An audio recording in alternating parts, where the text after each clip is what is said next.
Welcome friends. இன்றைக்கி நம்ம சேனலில் சப்பாத்தி சாதத்துக்கெலாம் தொட்டுக்கூடிய ஒரு அருமையான ஒரு ரெசிபி தான் பார்க்க போகிறோம். என்னென்னு பார்த்தீங்கன்னா, பச்சை பயிரை வச்சு தால் செய்ய போகிறோம். இது தால் மக்கானின்னு சொல்லுவாங்க. ரொம்பவே ஒரு ப்ரோட்டீன் ரிச் ஃபுட்டு தான் இது. ஸோ இது எப்படி செய்யலான்னு பார்க்கலாம். ஈஸியாக செய்ய போகிறோம். குக்கரில் தான் செய்ய போகிறோம். வாங்க இது எப்படி செய்யலான்னு பார்க்கலாம். ஃபஸ்ட்டு ஒரு குக்கரை நான் சுட பண்ண வச்சுருக்கேன். அதில் தேவையான அளவு எண்ணெய் விட்டுருக்கேன். சாதாரண குக்கிங் ஆயில். நீங்கள் தேங்காய் எண்ணெய் பிடிச்சிருந்தா தேங்காய் எண்ணெய் விட்டுக்கலாம். கடுகு சீரகம் சேர்த்துக்கணும். ஒவ்வொரு டீஸ்பூன் போட்டுக்கோங்க. ஜீரகம் கொஞ்சம் ஜாஸ்தியாகவே போட்டுக்கலாம். வேறு பட்டை சோம்பெல்லாம் சேர்க்க போகிறதில்ல. இதான் மசாலாவுக்கு. அடுத்து என்ன போட போகிறோன்னா, இஞ்சி பூண்டு விழுதுக்கு பதிலாக வெறும் பூண்டு மட்டும் கட் பண்ணி வச்சுருக்கேன். அடுத்து பச்சை பயிரை நைட்டே நான் ஓவர் நைட் ஊற விட்டுருக்கேன். நீங்கள் பகலில் செய்கிறதா இருந்தால் ஒரு 3லேருந்து 4 மணி நேரம் ஊற விட்டு இந்த மாதிரி வடிகட்டிக்கோங்க.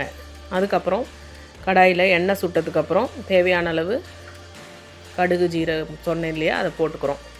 நல்லா கடுகு பொரிஞ்சு வந்தோடனே ஜீரகத்தை போட்டு கொஞ்சம் பொரியட்டும். நல்லா பொன்னிறமாக வந்தோடனே நம்ம அடுத்து என்ன செய்ய போகிறோம், இந்த பச்சை பயிரை நம்ம குக்கர்லேயே போட்டு செய்ய போகிறோம். ஜீரகத்தை சேர்த்துக்கலாம். இது நல்லா பொரிஞ்சு வந்தோடனே பூண்டை சேர்த்துக்கிறோம். பூண்டு கொஞ்சம் கலர் மாறினோடனே வெங்காயத்தை சேர்க்க போகிறோம். இது சப்பாத்தி கூட சாப்பிட்லாம். நம்ம காலையிலே செஞ்சு வச்சா கூட நம்மளுக்கு கொஞ்சம் ஈஸியாக இருக்கும் மத்தியானத்துக்கு. பூண்டு சேர்த்துக்கிறோம். பொடி பொடியாக கட் பண்ண ஒரு 4 பல் பூண்டு நான் போட்டிருக்கேன். இது பெரிய பல் பூண்டு. நீங்கள் சின்னதாக இருந்தால் அதுக்கு தகுந்த மாதிரி யூஸ் பண்ணிக்கோங்க. பெரிய வெங்காயம் சின்னதாக கட் பண்ணது ஒரு பெரிய வெங்காயம், அதையும் சேர்த்தாச்சு. இப்போ நல்லா கலந்து விட்டுறலாம். ஓரளவுக்கு வதங்கினா போதும். ரொம்ப ப்ரௌனாக வதங்கணும்னு இல்லை. இந்த கண்ணாடி பதம்னு சொல்லுவாங்க இல்லையா, அந்தளவுக்கு வந்தோடனே நம்ம ஒரு பெரிய தக்காளியை ஆட் பண்ணலாம். இல்லை குவான்டிட்டி உங்களுக்கு பச்சை பயிர் நிறையா இருக்குது அப்படின்னா இன்னும் ஒரு தக்காளி கூட போட்டால் உங்களுக்கு ஒன்றும் நல்லா தான் இருக்கும்.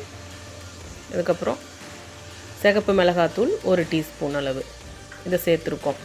அடுத்து மஞ்சள் தூள் 1/2 டீஸ்பூன், தனியாத்தூள் அதாவது மல்லிப்பொடி 1 டீஸ்பூன், இதை நல்லா சேர்த்து விட்டுக்கோங்க. லைட்டாக கரம் மசாலா, ரொம்ப வேண்டாம், அதனால் கரம் மசாலா கொஞ்சமாக ஒரு 3/4 டீஸ்பூன் கலந்துட்டு தேவையான அளவு உப்பு போட்டுக்கலாம். அதுக்கு முன்னாடி நம்ம பச்சை பயிரை போட்டுக்கிறோம். இதை போட்டு நல்லா வடியை விட்டுட்டு சேர்த்தாச்சு. இது நல்லா வதங்கினதுக்கப்புறம் தேவையான அளவு உப்பு சேர்க்க போகிறோம். இதையும் போட்டாச்சு. இது நல்லா ஒரு கிளறி விட்டுட்டு நம்ம தேவையான அளவு தண்ணி ஊற்றி மூடி வச்சிடலாம். குக்கரில் ஒரு 3லேருந்து 4 விசில் விட்டாக்க உங்களுக்கு நல்லா குழஞ்சிரும்.